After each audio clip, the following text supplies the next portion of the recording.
50th question ಇಲ್ಲಿ ಏನ್ ಕೊಟ್ಟಿದ್ದಾರೆ ನೋಡ್ರಿ. A boy and A girl are born in the month of September. Okay, September month ಅಲ್ಲಿ Born ಆಗಿದ್ದಾರೆ. Find the probability that both will have different birthday. ಈಗ first ನಾವೇನ್ ಕಂಡ್ಬೇಕು, probability of different birthday. ಅದ್ರ ಅರ್ಥ ಏನು, ಅವ್ರಿಬ್ರು ಬರ್ತಡೇ ಒಂದೇ ದಿನ ಇರಬಾರ್ದು. ಈಗ ಪ್ರಾಬಬಿಲಿಟಿ, ಈಗ ಸೆಪ್ಟೆಂಬರ್ ತಿಂಗಳಂತ ನೀಟಾಗಿ ಕೊಟ್ಟಿದ್ದಾರೆ. ಸೆಪ್ಟೆಂಬರ್ ಅಲ್ಲಿ ಎಷ್ಟು ದಿನ ಇರುತ್ತೆ, 30 days ಇರುತ್ತೆ. ಸೆಪ್ಟೆಂಬರ್ 30 days ಇರುತ್ತೆ. ಈಗ ಇಬ್ಬರದು ಡಿಫ್ರೆಂಟ್ ಬರ್ತಡೇ ಇರ್ಬೇಕಂದ್ರೆ, ಈಗ ಎಕ್ಸಾಂಪಲ್ ಅನ್ಕೊಳ್ಳೋಣ, ಆ ಬಾಯ್ ಬಂದ್ಬಿಟ್ಟು ಬರ್ತಡೇ 15 ಸೆಪ್ಟೆಂಬರ್ ಇತ್ತು ಅನ್ಕೊಳ್ಳೋಣ.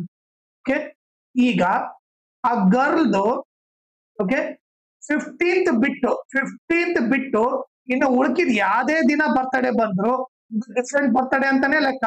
ಸೊ ಯಾವ್ದೇ ದಿನ ಡಿಫ್ರೆಂಟ್ ಅಂದ್ರೆ ಏನು, ಲೈಕ್ ನಿಮ್ಗೆ 15 ಬಿಟ್ಟು ಇನ್ನು ಉಳ್ಕಿದ್ ಎಲ್ಲವೂ ಲೈಕ್ ಬಂದ್ರೆ, ಆ ಗರ್ಲ್ ಬರ್ತಡೇ ಬಂದ್ರೆ ಅವಾಗ ಡಿಫ್ರೆಂಟ್ ಬರ್ತಡೇ ಆಗುತ್ತೆ. ಸೊ 15 ಅಂದ್ರೆ 1 day ಬಿಡ್ಬೇಕು ನಾನು. ಸೊ 30 1 day ಬಿಟ್ರೆ ಎಷ್ಟಾಗುತ್ತೆ, 29. ಸೊ ಆ 1 day ಬಿಟ್ಟು ಇನ್ನು ಉಳ್ಕಿದ್ ಯಾವ್ದೇ ದಿನ ಬಂದ್ರು ಡಿಫ್ರೆಂಟ್ ಬರ್ತಡೇ. ಸೊ ಎಷ್ಟು ಡೇಸ್ ಇರ್ತಾವಂಗೆ, 29. 30 29 days ಡಿಫ್ರೆಂಟ್ ಬರ್ತಡೇ ಬರೋ ಚಾನ್ಸ್ ಇರುತ್ತೆ. So probability of different birthday ಏನು, 29/30. 30 29 days ಡಿಫ್ರೆಂಟ್ ಬರ್ತಡೇ ಇರುತ್ತೆ. ಈಗ ಸೇಮ್ ಬರ್ತಡೇ ಬರ್ಬೇಕು, probability of same birthday.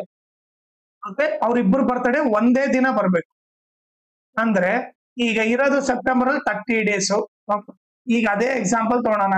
ಬಾಯ್ದು 15 September birthday ಇದೆ ಅಂತಂದ್ರೆ, ಗರ್ಲ್ದು ಸೇಮ್ ಬರ್ತಡೇ ಇರ್ಬೇಕಂದ್ರೆ ಗರ್ಲ್ದು ಕೂಡ 15 ಸೆಪ್ಟೆಂಬರ್ ಇರ್ಬೇಕು.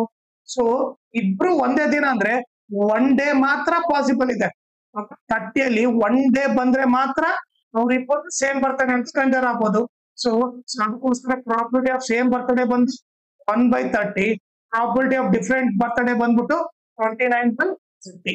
ಓಕೆ, ಆಮೇಲೆ ಇದ್ರ ಜೊತೆಗೆ ಇನ್ನೊಂದು ಇಂಪಾರ್ಟೆಂಟ್ ಥಿಂಗ್ ಏನಂದ್ರೆ, ಈ ವಿಡಿಯೋ ಡಿಸ್ಕ್ರಿಪ್ಷನ್ ಅಲ್ಲಿ ನಾನು Instagram channel link, Telegram channel link, ಆಮೇಲೆ ಮ್ಯಾಥ್ಸ್ ಮಾಡಲ್ ಕ್ವಶನ್ ಪೇಪರ್ ಎರಡು ಸೆಟ್ 1 ಮತ್ತೆ ಸೆಟ್ 2 ಅವು ಎರಡು ಕ್ವಶನ್ ಪೇಪರ್ದು ಸಾಲ್ವ್ ಮಾಡ್ಬಿಟ್ಟು ಆ ಪ್ಲೇ ಲಿಸ್ಟ್ ಲಿಂಕು ಈ ವಿಡಿಯೋ ಡಿಸ್ಕ್ರಿಪ್ಷನ್ ಅಲ್ಲಿ ಹಾಕಿರ್ತೀನಿ.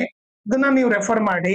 ಆಮೇಲೆ ನೀವು ಇನ್ಸ್ಟಾಗ್ರಾಮ್ ಮತ್ತೆ ಟೆಲಿಗ್ರಾಮ್ ಚಾನಲ್ ಫಾಲೋ ಮಾಡೋದ್ರಿಂದ ಅಡ್ವಾಂಟೇಜ್ ಏನಂದ್ರೆ, ನಿಮ್ಗೆ ಏನಾದ್ರೂ ಡೌಟ್ ಇದ್ರೆ ನೀವು ಪರ್ಸನಲ್ ಆಗಿ ಮೆಸೇಜ್ ಮಾಡ್ಬಿಟ್ಟು ನಿಮ್ ಡೌಟ್ ನ ಕ್ಲಾರಿಫೈ ಮಾಡ್ಕೋಬಹುದು. ಆಮೇಲೆ ಲೈಕ್ ಏನಾದ್ರೂ ಅಪ್ಡೇಟ್ ಇದ್ರೆ, ಲೈಕ್ ಕ್ವಶನ್ ಪೇಪರ್ ಸಾಲ್ವ್ ಮಾಡಿರೋದು ಇಲ್ಲ ನೋಟ್ಸ್ ಕೊಟ್ರೆ ಅಪ್ಡೇಟ್ ಇದ್ರೆ ಇಮಿಡಿಯೇಟ್ ಆಗಿ ಗೊತ್ತಾಗುತ್ತೆ. ಸೊ ಅದಕ್ಕೋಸ್ಕರ ಇನ್ಸ್ಟಾಗ್ರಾಮ್ ಮತ್ತೆ ಟೆಲಿಗ್ರಾಮ್ ಚಾನಲ್ ನ ಫಾಲೋ ಮಾಡಿ.